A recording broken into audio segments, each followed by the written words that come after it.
Welcome back. Are you ready for more? Now I'm going to show you another way to evaluate the performance of your classification model. It uses a tool called a confusion matrix. Confused? Well, let's move on and everything will become really clear. A confusion matrix is a powerful tool used to evaluate the performance of your classification model.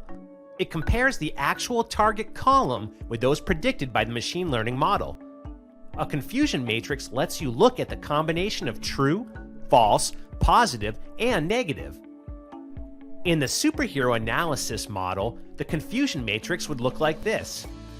The green portion of the matrix identifies the situations where your model is correct in its predictions. These are the true positive and true negative values. The pink portion is where your model was incorrect. These are the false positive and false negative values. So, for our doomsday analysis example, true positive means the model correctly predicted a doomsday event will occur. True negative means the model correctly predicted a doomsday event will not occur. False positive means the model incorrectly predicted a doomsday event will occur. False negative means the model incorrectly predicted a doomsday event will not occur. Accuracy is interested in the entire matrix. Precision is interested in the first column, the positive class. Recall is interested in the first row, the number of historical actuals in the positive class. In this demonstration, I'll use the confusion matrix tool to evaluate my model. I'll start by adding the tool. Now I'll configure it.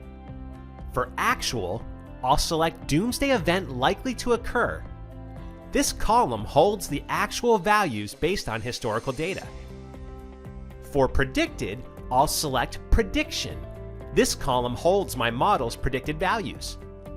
Now I'll click apply and then build. Let's look at the data. The label is what actually happened historically. So true means there really was a doomsday incident, and false means there wasn't one.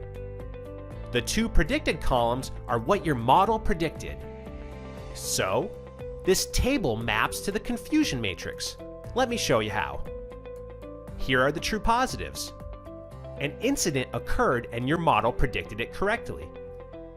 Here are the false positives. There wasn't an incident and your model predicted there was. Here are the false negatives. There was an incident and your model predicted there wasn't one. And finally, here are the true negatives. There wasn't an incident and your model predicted there wasn't an incident as well. If you wanted to, you could use these numbers and calculate the accuracy, precision, recall, and F-scores yourself. As you work with the confusion matrix, you begin to get a rough evaluation of the model's performance at a glance. And we're done. Now you know how to use a confusion matrix to evaluate your model's performance.